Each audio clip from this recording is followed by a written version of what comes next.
A dor venceu em 5 centímetros por segundo. Esse foi o primeiro pensamento que me veio à mente quando revi o terceiro filme produzido por Makoto Shinkai, mesmo diretor do meu tão amado Your Name. E o fato de serem dois filmes tão diferentes em suas mensagens finais me fez querer falar um pouco sobre esse filme aqui. Enquanto Your Name nos mostra uma divertida aventura e constrói de forma bem humorada a relação entre o casal protagonista, nos apresentando depois a reviravolta chocante e uma separação, ele ainda consegue retomar o otimismo e criar um final onde o casal se reencontra. Agora, em 5 centímetros por segundo, é totalmente o oposto. Não há otimismo, não há esperança, não há reencontro feliz. Muito pelo contrário, existe apenas um sentimento angustiante de tristeza e uma impotência da nossa parte por ver tudo acontecendo e não conseguir impedir o pessimista desenrolar daquela história.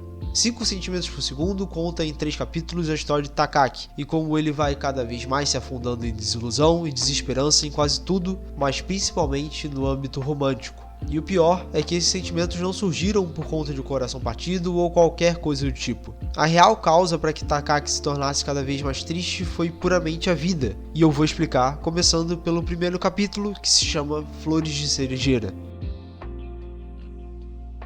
Somos apresentados aos dois personagens principais do filme, Takaki e Akari. Eles se conheceram ainda criança e passaram a ser melhores amigos, principalmente por serem ambos alunos transferidos em uma nova cidade. Eles se tornaram bastante próximos, ao ponto das outras crianças provocarem a Akari por conta disso. De toda forma, a companhia um do outro fazia valer qualquer momento e estarem juntos era motivo suficiente para ficarem felizes. Porém, a vida aconteceu. Os pais de Akari precisaram se mudar para outra cidade por conta do trabalho, essa cidade ficando bem longe de Tóquio, onde Takaki morava. E obviamente isso deixou ambos extremamente tristes, afinal Akari teria que acompanhar seus pais e eles não iriam mais conseguir ver um ao outro com facilidade. Ainda assim, eles mantiveram certo contato através de cartas, contando um pouco sobre a rotina e acontecimentos um da vida do outro. Mas desde a época da mudança já existia um certo arrependimento em Takaki. E como se não fosse bastante, os pais de Takaki também iriam precisar se mudar e isso aumentaria muito mais a distância entre os dois. Mesmo com tudo isso, o desejo por se reencontrarem não desapareceu e por isso eles marcaram um dia para se verem. Takaki iria direto da escola para o trem fazer um percurso que, em condições normais, duraria cerca de 3 horas até a estação da cidade de Akari.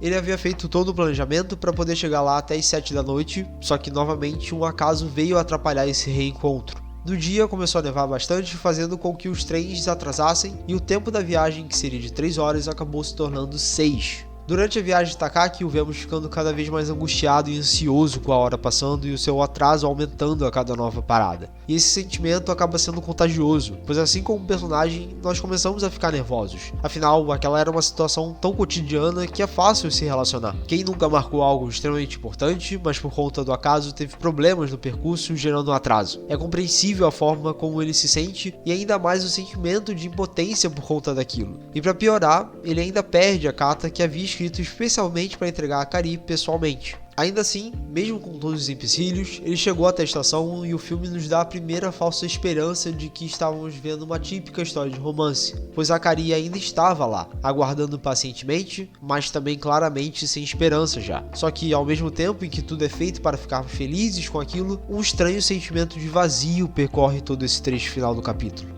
Takaki e Akari conversam, jantam na própria estação, um lanche que ela havia preparado, e quando a estação está prestes a fechar, eles saem de lá e Akari o guia até uma árvore de cerejeira que havia mencionado já em cartas. Debaixo dessa árvore ela faz um comentário que havia feito já no passado, de como as pétalas de cerejeira lembravam a neve caindo, sendo que naquele momento realmente nevava. A cena se sucede a um beijo, que mesmo com uma trilha sonora bonita e reconfortante, não parece ser necessariamente um beijo feliz. Na realidade, o vazio e o sentimento de tristeza apenas vão crescendo conforme a narração e o trecho final se desenrolam. Aquele não é um momento feliz, pois ambos ali sabiam que aquela provavelmente seria a última vez em que iriam se ver. Enquanto em Your Name, mesmo a separação entre o casal acontece com um pingo de esperança, aqui não havia nada além de pessimismo. Como o próprio Takaki fala durante a narração, ele havia se tornado insuportavelmente triste, e isso apenas se provou verdade no capítulo 2.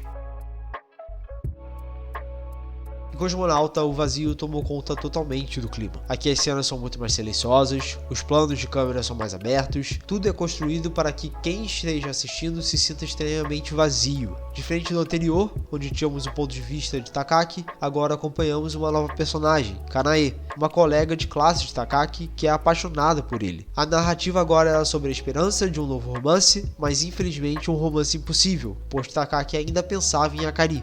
E Kanae não sabe disso, mas vai de pouco em pouco descobrindo e entendendo que ele procurava por outra pessoa. A vemos esperando por ele depois das aulas para ter a chance de voltar junto dele, vemos as conversas entre ela e suas amigas sobre Takaki, e principalmente ela planejando se declarar a ele. E embora Kanae não perceba, ou apenas se negue a ver, para nós é perceptível o quão distante Takaki está. Não só dela, mas com todo mundo. Ele vive quieto, olhando para o nada, digitando mensagens constantemente no celular, mas sempre com uma expressão triste. É angustiante vermos Kanae tentando tanto se aproximar dele e se declarar, pois nós que estamos vendo sabemos que não há futuro para aqueles dois. Não há futuro para Takaki. Descobrimos ao desenrolar que ele escrevia mensagens para Akari, mas nunca as enviava. Mesmo tendo em mãos uma forma rápida e prática de manter contato com a garota que ele amava, independente da distância, ele nunca o faz. Por algum motivo, ele desistiu completamente de tentar. Takaki simplesmente não conseguia entrar em contato. Talvez parte de si tenha entendido que era impossível para eles se relacionarem com a distância, porém ainda assim outra parte manteve os sentimentos pela Akari. Não conseguiu seguir em frente e, pior, o transformou em uma pessoa distante. Ao mesmo tempo em que não entrava em contato, ele também não se permitia seguir em frente. E então chegamos no capítulo 3. O capítulo abre com o Takaki trabalhando no computador, concentrado, até que algumas folhas de cerejeira entram pela janela. Ele então sai de casa, dando uma volta e observando as árvores, passando pelos mesmos lugares em que passava quando criança. E então, no cruzamento da linha de trem, ele se cruza com uma mulher e ele sabe quem é. Ao se virar para confirmar, o trem passa e então a cena corta. E agora estamos no inverno. As cores vibrantes no começo foram substituídas pelos tons frios iguais ao Takaki. Se na segunda parte Takaki já parecia distante e triste, agora ele está totalmente frio. Nem mesmo o tom gentil e o sorriso fraco que antes ele esboçava a Kanae se encontravam mais ali. Ele se tornou um adulto amargurado e incapaz de aproveitar os bons momentos. Para ele, tudo está monótono, tudo está cinza e sem graça. O que havia sido decidido no começo, agora se concretizou. Não há choque nisso para quem prestou atenção na história sendo construída. Porém, ainda assim, é impossível não se sentir mal e angustiado com o fim que ele levou. Até porque ele não apenas se tornou incapaz de se relacionar com outras pessoas, como também se tornou apático para praticamente tudo, inclusive o trabalho. Takaki estava sozinho, sentia que seu coração havia escurecido e que por isso era incapaz de amar novamente. Em contrapartida, vemos Akari, retornando da sua cidade natal para Tóquio e em seu dedo há um anel. Diferente do seu antigo amor, Akari não se deixou ser derrubada pela situação em que a vida a colocou. Ela se permitiu deixar o passado para trás, se permitiu que aquilo se transformasse em uma memória e seguiu em frente. Foi viver sua vida. Só que Takaki não teve a mesma sorte. Ele não soube lidar com o acaso, não soube lidar com a vida. Digo isso pois o grande culpado por ele e Akari não terem ficado juntos foi o puro acaso da vida. Não houve desilusão, não houve enganação ou traição, apenas a vida. Ela passou e conforme passa, mudanças ocorrem. Pessoas entram na sua vida, saem da sua vida e isso é normal. Não é uma questão de destino, é uma questão de casualidade. Situações que vamos enfrentar em nossas vidas e lidar com isso faz parte do ato de viver. 5 centímetros por segundo retrata exatamente isso, a realidade, e não há como evitá-la. O máximo que podemos fazer é aprender a lidar com ela. Para mim, o filme demonstra justamente o que acontece quando não sabemos lidar com o acaso. Quantas pessoas se desiludem por anos, deixam de acreditar no amor por causa de um relacionamento que não funcionou. Às vezes não por falta de tentativa, mas apenas porque não era para ser. E isso acontece, faz parte do processo. A gente vive com uma idealização de contos de fada, de que temos que conhecer o amor da nossa vida logo no começo e vivermos felizes para sempre. Mas isso não é realista. O amor é complexo e muitas vezes o simples ato de amar não é o suficiente. Pessoas podem ser incompatíveis, podem estar passando por momentos diferentes na vida e acabam não dando certo. E tá tudo bem.